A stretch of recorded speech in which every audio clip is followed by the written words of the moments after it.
Welcome! Hello! Hello! And welcome to the Snow City Arts Gallery Night event. Yes, Yes, we are your puppets for the evening. I'm Marty, and I'm Graham. and we appreciate you inviting us into your living room this evening.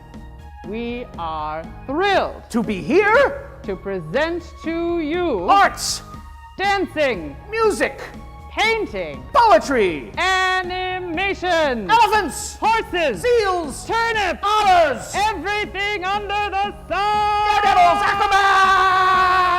I can't wait! You don't have to. I don't?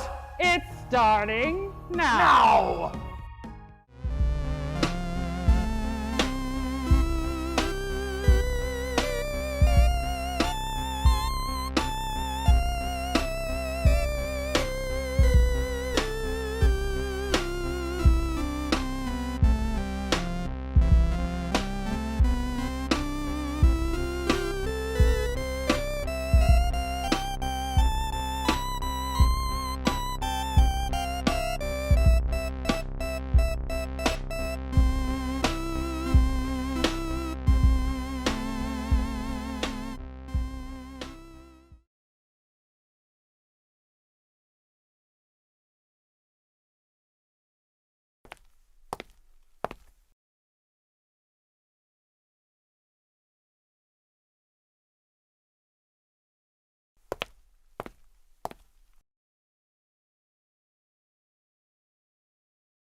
Well, I'm here with Snow City Arts teaching artist and recipient of the Kurtz Fund Grant Award thingy, Dan Kerr-Holbert.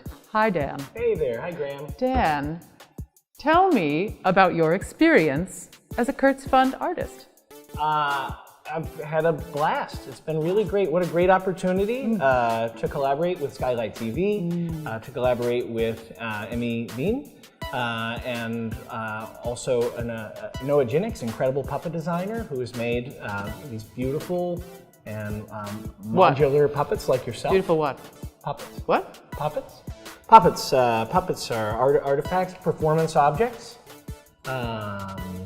I'll take your word for it. Yeah, they're lovely. You know, lots of personality. Sure, Like sure. you. Oh, yes, okay. Yeah. And do you think that some of your work might continue? That's the hope. That's the hope. So we'll see. We've done some relationship building, some tool building, and I think the hope is that there'll be more. Yeah. Great. How about you? What do you think? Oh, I love it. I've heard nothing but good things, and I'm so glad to hear that it will continue in some form. So, thanks, Dan. Thank you. Emmy, do you mind if I call you Emmy? Yeah. And now I'm going to interview you. Yes, that sounds great. I'm going to interview you about the Curse Fund. I would love to talk to you about the Curse I'm Fund. going to talk about your experience with it. Mm-hmm. Is that okay? Yeah. Okay. Yeah. I'm asking Emmy Bean questions about the Curse Fund, and I'm going to ask you, Emmy, how did you get involved with the Curse Fund? Well, I heard there was a call for teaching artists to apply to have extra special funding for a project that they would create and develop over a year. And I was really excited to work on a project with my friend Dan, who's also a teaching artist. Where did you get your idea from? You know what? I got my idea from a TV show that I like a lot here in Chicago called Chick-A-Go-Go. And it's a TV show with puppets and kids and live music and dancing, and it's so much fun. And it's all made by regular people. It's a great show, and it represented to me a lot of the spirit of what Snow City Arts likes to do, involving kids and live art, and putting it on TV seemed like a great next step. I've loved coming up with new ideas and performing with these puppets with Dan, and also thinking about what's possible for the future, creating segments with kids about things they like or things they want to know about, or even just a little performance project using whatever's in their room. Is there anything you want people to know about the Curse Fund and this project? The Curse Fund is such a great support to the teaching artists at Snow City Arts because it allows them to extend their practice and do more with what they already have. So it really makes the most of Snow City's mission to have teaching artists do their work with kids and also grow as artists and teachers. Thanks, Emmy. Thank you. Yeah. All right.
I just remembered something.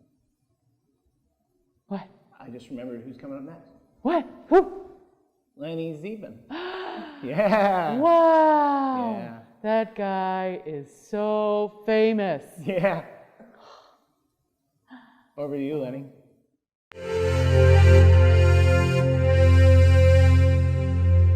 Oh, hi. I'm Lenny Zeben, a teaching artist and musician at Snow City Arts. I was awarded the Katie Kurtz Memorial Grant in 2020. I'm using these funds to enrich my understanding of ways to teach digital music making to many of my students. In the upcoming interview with NYLA, whom I had the honor of doing a few workshops with this year, you will get a glimpse of how the special funding allowed me to bring a unique musical learning experience to my students. I want to thank the committee of the Katie Kurtz Memorial Fund for supporting my ideas and endeavors. Thank you. Hey Nyla, thanks for joining me. We're going to talk about some of the music we made. I remember I was looking at the notes that we listened to some Augustus Pablo, which is kind of like dub reggae, and it gave us kind of like the inspiration for that kind of like reggae groove. Did we listen to him before or after? Because did you say that my song kind of reminded you of him? Or was it we listened to him and then we kind of... I think it kind of reminded me of it, and then we kind of started building on it from there. It had its own heart. And I remember we were just jamming out and you started playing the ukulele and I was like, oh wait, can we add that on? You're like, no, it's your song. I'm not like, no, I fell in love with that rhythm and it really went to the song. Let's do it. And he's like, okay, let's record it. And it was great. And so it added so much to the song because it's you feel the different beats and you feel the different souls come together and make one. And it was so interesting to just see that and hear that, and it was that song will always have a place in my heart. All right, Honestly. that's great. I was honored that you let me play on your recording. Of course. So, and it was great because then you added the bass line and then we layered the melody that you put on top, so it just had a nice feel. One thing I was thinking of was like, how does this the songs that we made like compare to music that you had already listened to, or did it kind of give you a like kind of a new idea about like different styles of music? Everything that I listen to or that I love to see others do, what I make and what I create is so different. Even though I listen to almost every genre of music, it's weird because I'll just start playing with something and just vibing with something and then I'll get this whole idea out of it. I always dissect everything in my life and just try to like get to the base of it. That's just part of my like natural charm, I guess you can say, or some people might not call it a charm, but I'm gonna call it a charm. I think it's a charm. So it was just interesting to notice that from making my own music and putting all these different layers on top of each other, now that I'm listening to other music and I see the different layers like stacking on top of each other and creating this beautiful song and this beautiful piece. Yeah, that's great. I'm glad it kind of gave you some like a template to start thinking about different music, because you know what, you may not think that like picking music apart and analyzing it, like some may think it like ruins it, but no, it just like opens up a whole new like doorway to like thinking about it in different ways. I will say I did enjoy the music process, and you never know, that might be something that I start doing. Well, thank you. Thanks for meeting and talking about making music and Snow City Arts in Of course. part 2.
Hi, my name is Eric Elstein. My pronouns are he, him. I'm a former teaching poet for Snow City Arts. Thank you so much for joining us this evening. I'm going to talk a little bit about one aspect of my practice when I was teaching with Snow City. Sometimes when a potential student heard the word poetry, they were put off by that word based on some past experience, typically in school, where poetry was made to feel inaccessible to them or too complicated. I would sometimes leave that word aside and say, well, instead of writing a poem, let's just play a word game. One of those word games involves using a deck of cards. These are index cards, all with words written on them.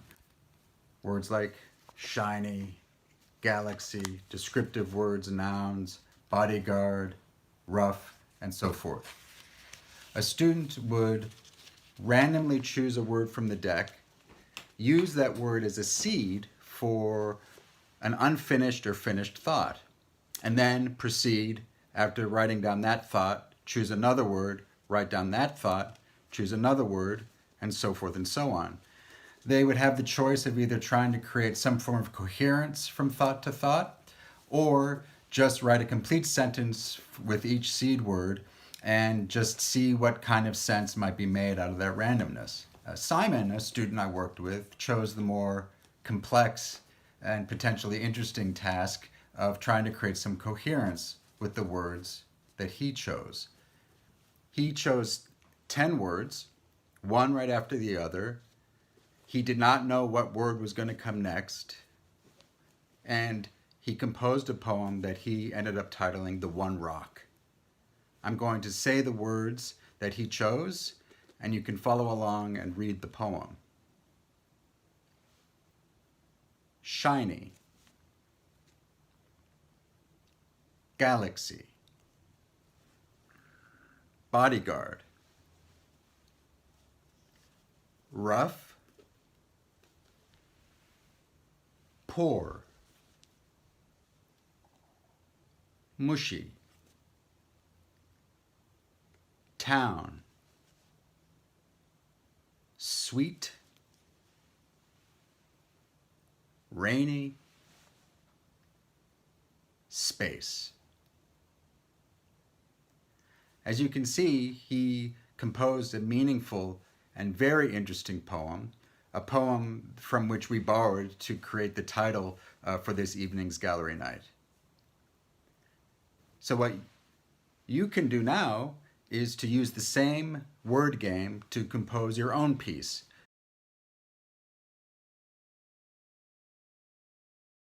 You are going to be using 5 words in the same way that Simon used his 10 words.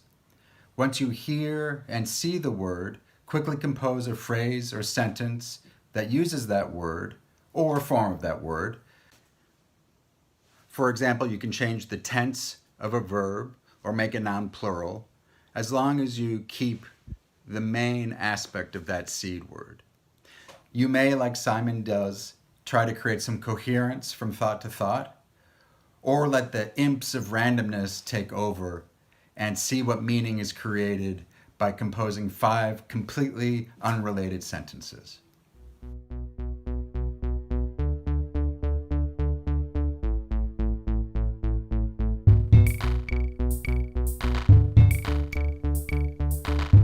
Your first word is reach.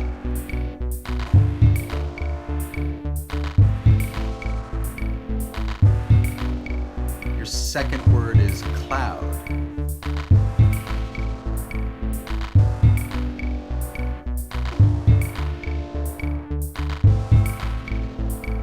Your third word is warm.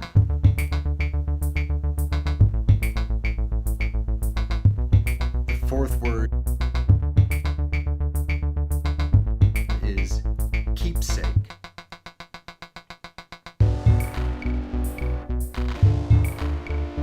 And the final word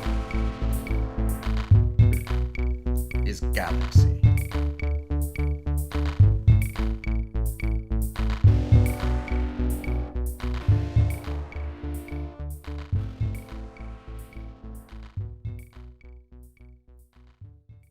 Oftentimes at the end of this word game, the students would be extraordinarily surprised at the result and happy that they were able to compose a poem, something that they often thought was inaccessible to them or something that they couldn't do. The discussion of title also lent an interesting aspect to this word game, in so much as then they needed to consider what their poem meant, either to them or what the poem could potentially mean to a reader. So you can use this opportunity now to give a title to your poem. Thank you once again for joining us, and thank you for taking the time to compose a random word poem.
Thank you. Thank you. Thank you so much.